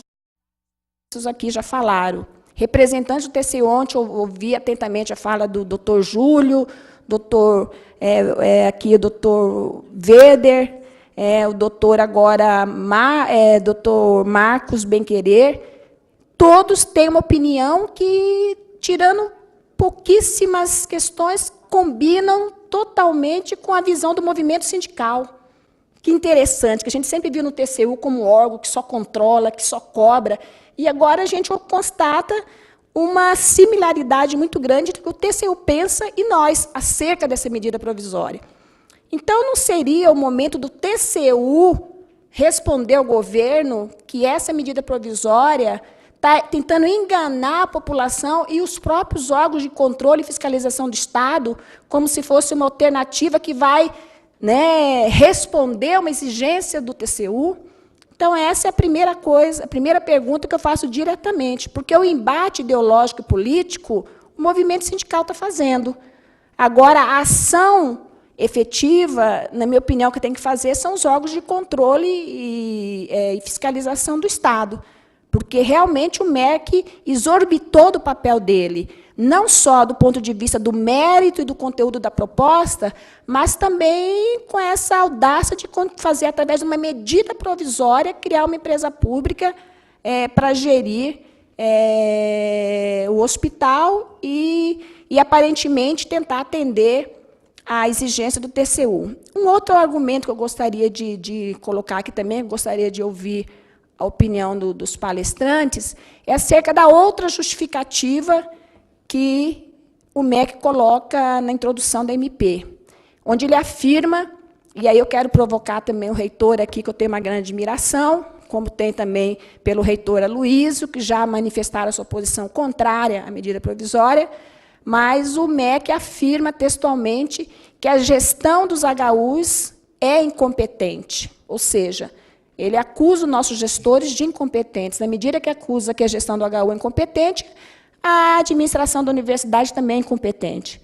E nós sabemos que, ao longo dos anos, pelo menos na visão dos trabalhadores, nós sabemos que, em muitos casos, com raríssimas exceções, os dirigentes dos HUs e os reitores são verdadeiros heróis da resistência, porque conseguiram atender a uma demanda reprimida muito grande do SUS, porque tem hospitais, tem região, que o hospital universitário é o único hospital público. Vou dar um exemplo de Mato Grosso, Cuiabá, que é minha terra. O único hospital público é o hospital universitário. Então, além dele cumprir com o princípio indissociável do ensino, da pesquisa e da extensão, ele tem que atender toda a demanda reprimida do SUS. Então, pelo menos nos hospitais universitários que eu conheço, todos eles têm esse compromisso com o SUS. tem as suas dificuldades, dada a complexidade de combinar ensino, pesquisa e extensão com assistência. Então, é muito complexo a atuação dos HUs. E, por isso, demanda um debate mais atento. Por isso que eu queria aqui parabenizar a coragem do reitor ontem, do reitor Aloysio, não sei se está aqui, quando ele disse a sua posição política contrária e ousou fazer uma proposta que eu espero que, se a gente sair daqui com um documento, eu sou muito ousada e também sou muito assim, otimista, não sei se é possível, mas eu vou ousar falar, né, onde reúna órgãos de controle e fiscalização do Estado, movimentos sociais, especialistas na área, solicitando ao governo, ao MEC, que retire esse projeto, né, o TCU faça um novo termo de ajuste de conduta, dando um tempo maior para resolver esses contratos irregulares, e aí vamos todos, a sociedade civil organizada, sentar na mesma mesa e debater o HU, porque é uma unidade altamente complexa, que não dá apenas para uma equipe de iluminados burocratas pensar da noite para o dia o modelo e colocar como se fosse a solução para toda a problemática vivenciada nos HUs durante esses últimos 15 anos. Então, eu queria aqui cumprimentar a Procuradoria Federal do Direito Cidadão, né? Que bom que nós temos esse espaço aqui para estar colocando as nossas angústias, porque aqui quem vai ser o maior prejudicado não são os trabalhadores, né? Não são os gestores, é o cidadão que precisa que esse hospital universitário continue desenvolvendo com qualidade e compromisso social a sua missão. Então, esse fórum aqui nos alimenta, nos dá nova energia nessa luta, que não é uma luta pequena, porque essa luta tem como pressuposto, como fundamento principal, a disputa por um modelo, por concepção de Estado, como bem disse aqui o companheiro Bisol, me permite chamá-lo assim, né? Nós temos aqui deixar claro, primeiro fazer um diagnóstico de que Estado nós temos e de que Estado nós queremos. E o Estado que nós queremos é um Estado forte, um Estado que seja radicalmente gerido pelo poder público e não por nenhuma empresa aos portes no modelo dessa empresa que está sendo proposta pelo MEC. Muito obrigada aí, continuemos na luta. Obrigada.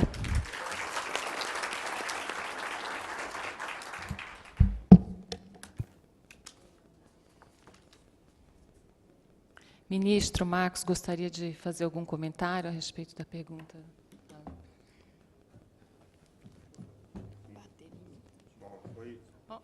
Um minutinho, por favor.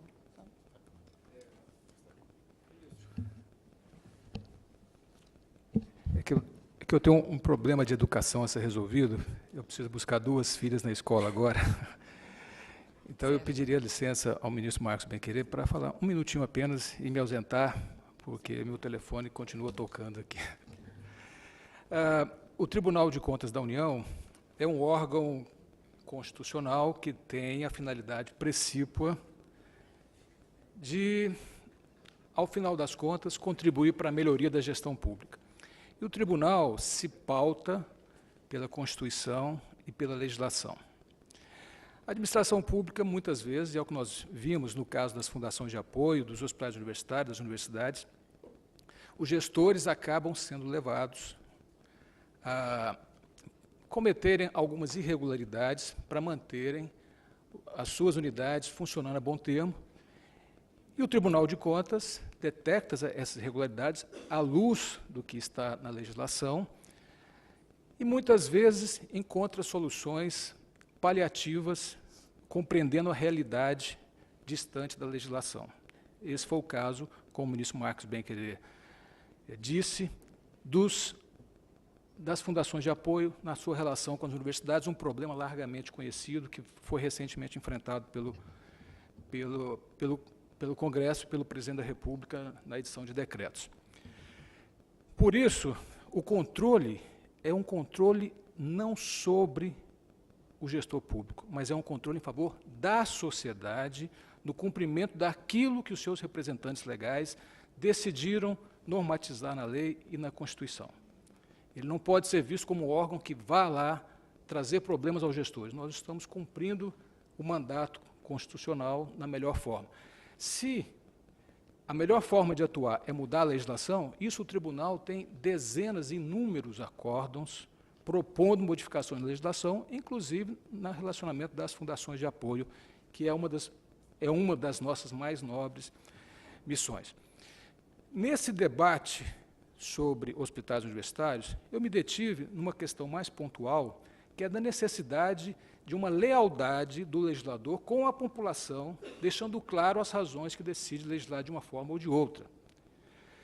Mas o debate ideológico, por si só, ele não vai resolver o problema do cidadão que não tem o serviço público bem prestado, e por isso nós podemos pensar ideologicamente, mas temos que encontrar soluções pragmáticas.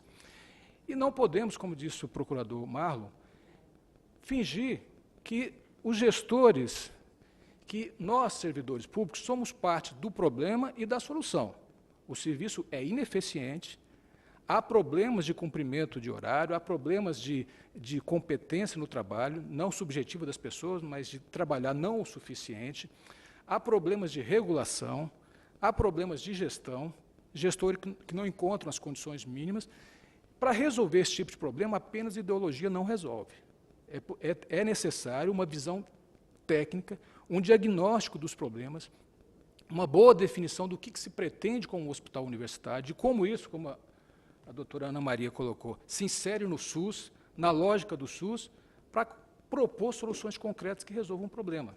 O debate ideológico vai fazer essa solução se arrastar por mais 10, 15 anos, e nós não vamos encontrar a solução. Se queremos encontrar todas as instituições da sociedade solução para o problema, nós precisamos sentar e buscar uma visão mais concreta dos problemas e das soluções. Essa é a posição final que eu gostaria de dizer, e agradeço muito ao convite da doutora Gilda. Ver as diferentes percepções só nos enriquece no nosso trabalho no Tribunal de Contas da União. Muito obrigado.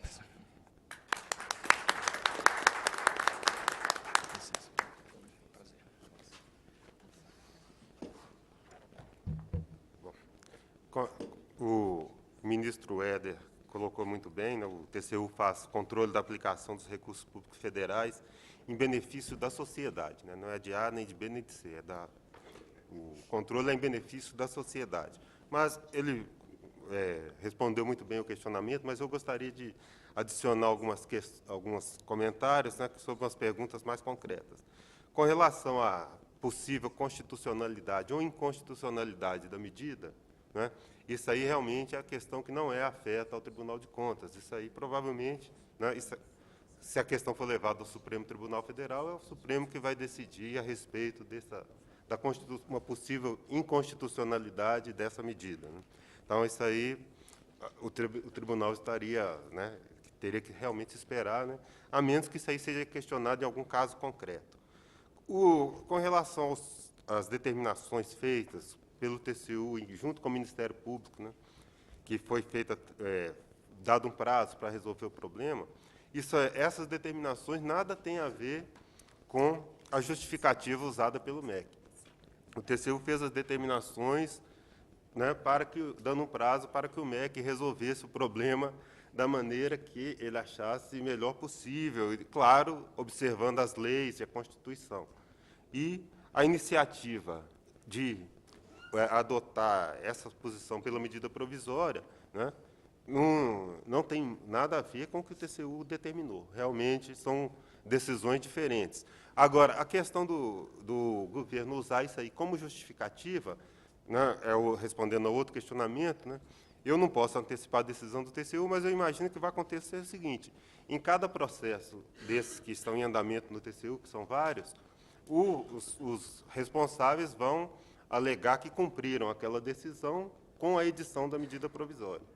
O Tribunal de Contas da União, por meio lá das unidades técnicas, né, não só do colegiado, as unidades técnicas vão analisar a resposta e verificar se isso aí atendeu ou não, cumpriu ou não o acórdão. Se não cumpriu, né, o TCU vai dizer que não cumpriu e tomar as medidas cabíveis.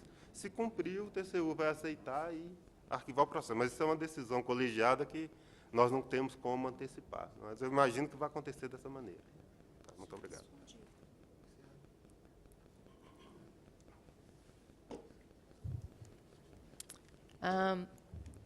Eu vou abrir agora um tempinho de 5 minutos para cada, assim, dos expositores que desejarem responder os questionamentos que foram colocados aqui pelos debatedores. Jairo Bisoc, quer começar, por favor? Bom, inicialmente eu fico muito grato, muito feliz de ver que a questão foi abordada em níveis distintos, mas sempre convergentes. Não é? No fundo, a minha perspectiva inicial acho que se confirma. O que nós estamos discutindo aqui é que Estado que nós queremos, que modelo de Estado nós queremos. O que está em curso no país é um processo de privatização do Estado. Isso aí é um passo dentro de uma lógica maior, não é? Mais um passo, mais uma tentativa de um passo, que atinge aqui, pelo seu caráter dual, a universidade e o Sistema Único de Saúde, porque está justamente num ponto de interface. Evidentemente, a lógica que deveria reger os hospitais universitários, especificamente, em fase dessa interface com o SUS, seria a lógica pública. O Estado brasileiro tem que prestar atenção na questão da viabilização econômica desses hospitais, e esses hospitais têm que estar profundamente amarrados no SUS, porque eles vão gerar mão de obras para a efetivação de uma política pública de Estado. E o que a gente vê o governo fazer é exatamente o contrário, investir no oposto, num processo de privatização. O que eu posso falar rapidamente da experiência de 10 anos dessa fiscalização ministerial no Sistema Único de Saúde é que os processos de privatização diretos ou não tão diretos, camuflados, eles, ao fim e ao cabo, eles acabam mudando a lógica da regência da saúde para o interesse privado. Essa lógica é a lógica de mercado. A saúde se transforma numa mercadoria e não num elemento constitutivo da dignidade humana, um direito fundamental do cidadão, e isso aí é extremamente perverso. E o argumento do aumento da eficiência é uma falácia. Não há aumento da eficiência. O que ocorre exatamente é uma ruptura com os processos de controle do Estado. O Estado perde a possibilidade de controlar e um manto de obscuridade total, falta de visibilidade dos processos. Evidentemente, também, aí começa toda a lógica da corrupção no nosso país, que a gente conhece muito bem a profundidade e a gravidade dela. Por detrás de medidas como essa, o governo tem feito na área da saúde, testemunhado por todos nós, um processo de destruição e tentativa de solapamento do sistema de controle, como recentemente foi feito em relação ao DenaSUS, não é? Na tentativa de regulamentação da 8080. Eu lembro aqui, e cumprimento a doutora Gilda, porque sempre foi uma pessoa sensível à questão da saúde, o encontro que nós fizemos aqui exatamente para discutir, entre vários subsistemas de controle, né, a questão de como o controle pode ser importante na efetivação dessa política pública de saúde. Quanto ao modelo de gestão, a questão, que modelo vamos usar? Eu tenho uma sugestão.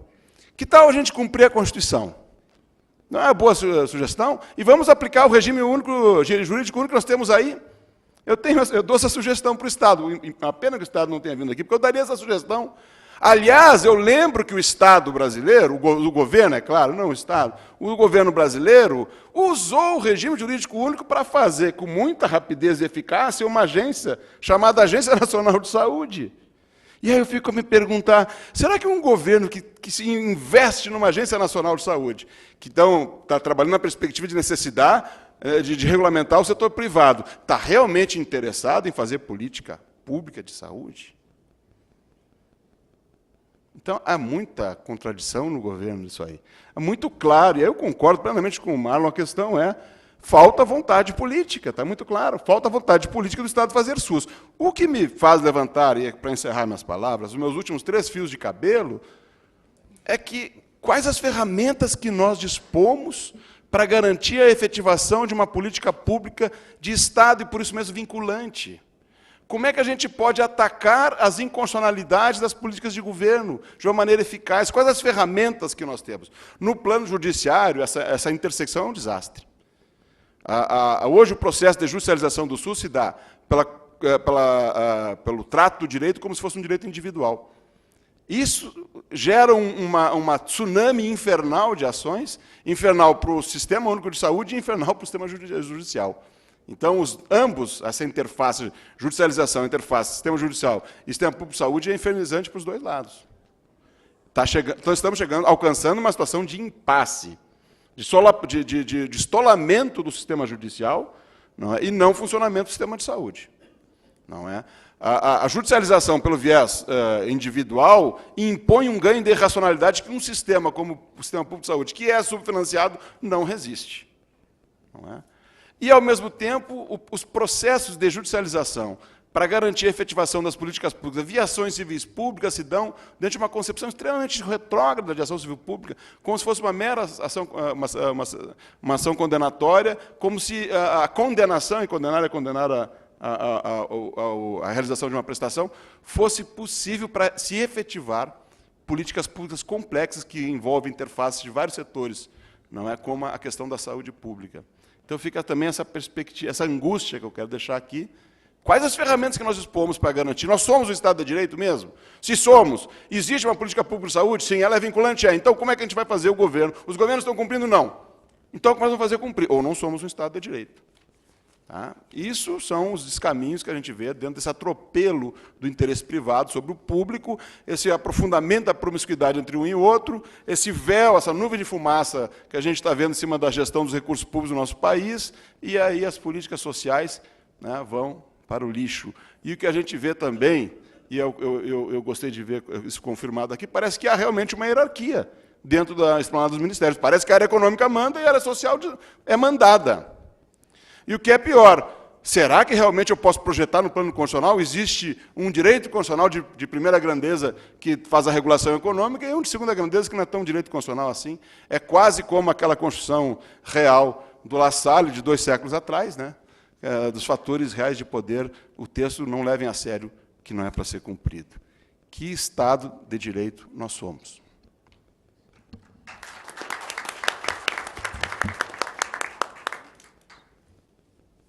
Juliana, por favor. Bom, eu iniciaria com uma provocação da Alice no País das Maravilhas, de que quem não sabe onde quer chegar, qualquer caminho serve, né? Então, acho que para qualquer proposta concreta que a gente elabora, é importante a gente saber qual é a direção social que a gente defende. E certamente, a direção social, e aí também pedindo licença para falar em nome da Frente Nacional contra a Privatização do SUS, que é uma organização de várias entidades acadêmicas, políticas, sociais, e que tem se articulado para lutar contra todo o mecanismo de privatização não clássica, como diria Bartira, sejam fundações, organizações sociais ou empresas públicas. E, para a gente, o sentido de qualquer mudança, mudança de gestão, tem que ser mais publicização do Sistema Único de Saúde, tirando, inclusive, do papel coisas que estavam previstas na legislação do SUS, como o plano de carreira para os servidores do SUS, com salários que permitam dedicação exclusiva aos servidores do SUS, o que amplia a possibilidade de um comprometimento com a população daquele espaço onde o trabalhador está, com possibilidade de uma capacitação continuada e um estímulo à capacitação continuada através de um plano de carreira, o que estava previsto já na legislação. Em relação ao controle social, com uma outra postura do governo em relação ao controle social, que é um aliado fundamental para que não se tenha tanta corrupção dentro do Sistema Único de Saúde, para que seja gerado de forma mais eficaz, mais eficiente as verbas do SUS. E hoje a gente percebe que o governo trata o controle social com cooptação, com tentativa de neutralização, negando dados, negando condições para que o controle social funcione. Então, ampliar as possibilidades de controle sobre o SUS, coisa que também está previsto na legislação. E a desmercantilização do SUS, porque a complementaridade que foi prevista no SUS hoje significa uma complementaridade às avessas, né? Na verdade, se paga mais ao setor privado conveniado do que ao setor público, por conta da facilidade do pagamento por serviço, e esse setor conveniado é a maior fonte de corrupção, que cobra do SUS serviços que não foram prestados, que cobra da população serviços que estavam sendo cobertos pelo SUS. Então, a desmercantilização do SUS que a gente já tem hoje também é um caminho fundamental para ampliar a lógica pública do Sistema Único de Saúde, que, para a gente, é o único caminho possível para tornar o sistema de saúde melhor e mais eficaz para a população. Enfim, queria agradecer mais uma vez. Acho que está colocado aí para todas todas as pessoas que estiveram aqui, que estão aqui, todas as entidades, a resistência a esses mecanismos de privatização. Só um dado também que eu não mencionei na minha fala, hoje, sem nenhum respaldo legal, segundo os dados do próprio MEC, 2,2% dos leitos dos HUs já estão privatizados. Então, o que a gente está lutando não é para que não se privatize, mas para que se desprivatize o que já está colocado hoje. Então, acho que cabem a todos nós que estamos aqui nos articularmos e nos organizarmos para resistir a essas afrontas a um direito conquistado na Constituição, que é o direito de todos à saúde pública e o dever do Estado de provê-la.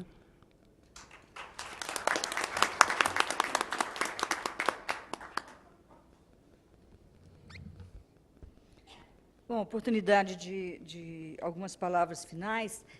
Me parece que é importante, só a título de ilustração desse debate, lembrar, doutor Marlow, procurador de São Paulo, que citou que a reforma sanitária surge em 86. Não, a reforma sanitária surge nos anos 70, dentro das universidades, dentro dos programas docentes assistenciais que tinha, e dentro de um grande projeto de reforma curricular, de formação dos profissionais de saúde, baseado no processo de determinação social da saúde. Portanto, esse debate que nós apresentamos aqui, dessa distorção do modelo da formação médica, realmente é uma distorção, porque nós já tivemos experiências exitosas de formação de profissionais de saúde em outra base, que não essa, extremamente hospitalocêntrica.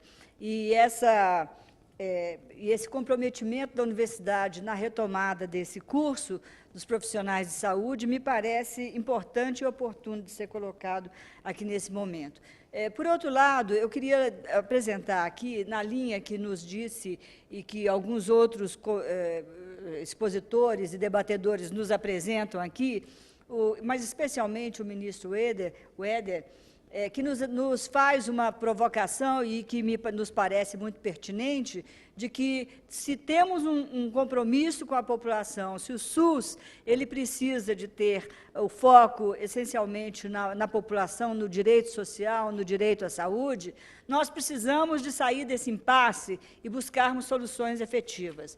Realmente, o discurso corporativo ideológico, ele tem importância, mas ele não ele não dá conta da complexidade do problema que nós temos pela frente.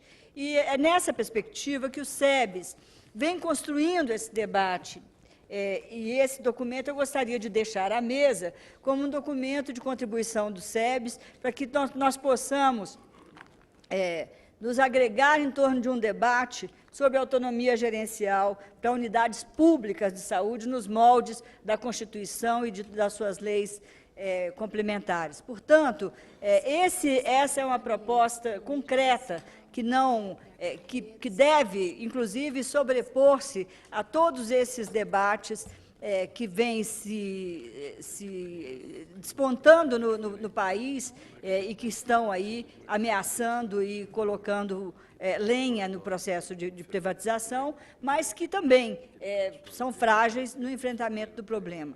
Nos parece que o respeito à Constituição e o fortalecimento do público nos parece essencial de ser retomado nesse momento. É claro que há interesses controversos, a mercantilização da saúde, a questão da construção do lucro, do empresariamento, de todo o crescimento do setor privado, da baixa regulação, todas essas situações jogam contra o projeto contra-hegemônico e tornam o projeto do SUS um projeto contra-hegemônico. Não podemos ter, por outro lado, inocência em relação a essas situações, mas a nossa resposta deve ser o fortalecimento do público, com alternativas concretas. E esse documento apresenta algumas reflexões sebianas e que espero poder contribuir aqui no futuro dessa casa com esses... vou deixar com o relator. Esse documento está na internet, é um documento fruto de um seminário sobre gestão do SUS e apresenta exatamente algumas diretrizes, alguns princípios que nós consideramos fundamentais no curso dessa, ele chama Autonomia Gerencial para Unidades Públicas Prestadoras de Serviços do SUS, Oportunidade e Necessidade de Regulamentação. E é isso que nós gostaríamos de finalizar nesse debate. Muito obrigada. Devido ao adiantado da hora, não vai ser possível abrir tempo para elaboração de perguntas dos senhores participantes, é uma pena. Então, eu encerro aqui esse painel, agradecendo a todos os membros dessa mesa. Muito obrigada pela colaboração de todos. E lembrando os senhores participantes que o próximo painel inicia-se às 14 horas. Até logo.